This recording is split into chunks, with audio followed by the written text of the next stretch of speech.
Hi all. இன்றைக்கி என்ன video பார்க்க போகிறோன்னா பேக்கிங் வீடியோ தான். அதுவும் ஒரு பல்க் ஆர்டர். ஸ்ருதி அப்படின்னு சொல்லிட்டு ஒரு சிஸ்டர் வந்து ஈரோட்லேருந்து ஆர்டர் ப்ளேஸ் பண்ணியிருந்தாங்க. அவங்க என்னென்ன ஆர்டர் பண்ணாங்க அப்படின்னு சொல்லிட்டு பார்க்கலாம். அதுக்கு முன்னாடி நம்ம சேனலை இப்போ தான் ஃபஸ்ட் டைம் பார்க்குறீங்கன்னா சேனலை சப்ஸ்கிரைப் பண்ணிக்கோங்க. இந்த வீடியோ ஃபுல்லாக பாருங்கள். பிடிச்சிருந்தால் லைக் போடுக்கோங்க. உங்கள் ஃப்ரெண்ட்ஸ் அண்ட் ஃபேமிலிக்கும் ஷேர் பண்ணுங்கள். அதுக்கப்புறம் அவங்க ஃபஸ்ட்டு என்ன ஆர்டர் பண்ணியிருந்தாங்க, மேங்கோ பெண்டன்ட் கெம்ப் டைப்பு 10 பீசஸ், அந்த டைப்பில் வந்து 10 பீசஸ் ஆர்டர் பண்ணியிருந்தாங்க. அப்புறம் இப்போ காமிக்கிற ரெட் கலர் கெம்ப் பெண்டன்ட்டில் 3 பீசஸ் வித் இயரிங் செட்டு. அதுக்கப்புறம் லோட்டஸில் ஹேண்ட்மேடு, நம்ம பேஜில் ஹேண்ட்மேடை ரெடி பண்ணி சேல் பண்ணிகிட்ருக்குள்ள அதில் வந்து 3 பீசஸ் வந்து ஆர்டர் பண்ணியிருந்தாங்க வித் இயரிங்ஸ். அதுவும் லோட்டஸும் வித் இயரிங் செட்டு. அதுக்கப்புறம் லீஃப் டைப்பில் வந்து 2 கலர்ஸ் ஆர்டர் பண்ணியிருந்தாங்க. என்னென்னா பர்பிள் அண்ட் பிங்க்கு. அதுவும் ஹேண்ட்மேடு, நம்மளே ஓனாக க்ரியேட் பண்ணி ரெடி பண்ணுற இன்விசிபிள் செயின் செட்டு. அதுக்கப்புறம் எலஃபண்ட் சார்ம்ஸில் வந்து 4 பீசஸ் வந்து ஆர்டர் பண்ணியிருந்தாங்க.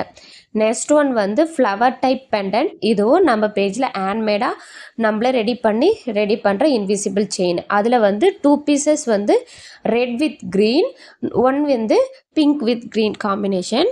அதுக்கப்புறம் 2 காயின், அதுக்கப்புறம் சென்டரில் வந்து மேங்கோ கெம்ப் இருக்கிற மாதிரி, அதுக்கப்புறம் சிங்கிள் காயின் சைடில் வந்து ரெட் கலர் கெம்ப் இருக்கிற மாதிரி. இப்போ காமிக்கிற இந்த ட்ரெடிஷ்னல் பெண்டன்ட் இன்விசிபிள் செயின் ஒன்று. அதுக்கப்புறம் இப்போ வந்து மேட்சிங் இயரிங் கேட்டிருந்தாங்கல்ல, அது வந்து தனித்தனியாக பேக் பண்ணி வச்சுருக்கேன்.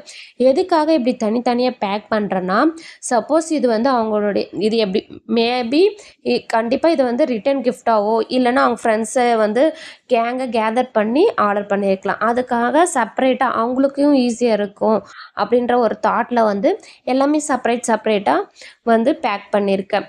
அவங்களுக்கு எடுக்கும்போதும் அவங்களுடைய ஆர்டர்ஸுடைய கவுண்ட் பண்ண ஈஸியாகவும் இருக்கும், செப்பரேட் பண்ணுறதுக்கும் ஈஸியாகவும் இருக்கும். அதனால தான் சப்போஸ் அவங்க செப்பரேட் பண்ணிட்ட பிறகு யூஸ் பண்ணுறதுக்கும் ஈஸியாக இருக்கும்.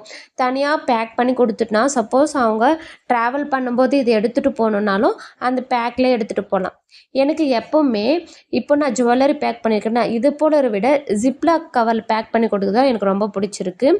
இப்போ காமிக்கிற இந்த இன்விசிபிள் செயின் அண்ட் அந்த ஹேர் பேண்ட் ரிங்கு, இது வந்து அவங்களுக்கு நம்ம பேஜில் ஒரு கிஃப்டாக கொடுத்தது. அவங்க பல்க் ஆர்டர் ப்ளேஸ் பண்ணாங்களா, அவங்களுக்கு நம்ம சைட்லேருந்து ஒரு சின்ன கிஃப்ட். ஓகேங்களா. அதுக்கப்புறம் பேக்கிங் நல்லா சேஃபாக இருக்கணும் அப்படின்னு சொல்கிறதுக்காக பபிள் ரேப் வந்து மேலே வச்சு நல்லா டைட்டாக இது பண்ணிவிட்டு அதுக்கு மேலே வந்து பாக்ஸுடைய கவர் போட்டு க்ளோஸ் பண்ணிவிட்டு நல்லா டேப் வச்சு சைட்ஸ் எல்லாம் நல்லா டைட்டாக சேஃபாக நல்லா பேக் பண்ணியாச்சு. பேக் பண்ணிவிட்டு அதுக்கப்புறம் நம்ம கொரியர் பேக்கிங் கவரில் வச்சு நம்ம பேக் பண்ணுறோம். எதுக்காக இப்படி டபுள் பேக் பண்ணுறேன்னா, சப்போஸ் ஒன்று மிஸ் ஆகிடுச்சுனாலும், சப்போஸ் இந்த கவரில் ஏதாச்சும் டேமேஜ் ஆனாலும் நம்ம அந்த பாக்ஸில் இருக்கிற செயின்ஸ் வந்து எந்த ஒரு டேமேஜ் ஆகக்கூடாது. கஸ்டமர்கிட்ட போயிட்டு சேரும்போது நம்மளுடைய ப்ராடக்ட் வந்து நல்ல குவாலிட்டியாகவும் எந்த ஒரு டேமேஜ் இல்லாமல் போகணும். அந்த ஒரு தாட்டு தான்.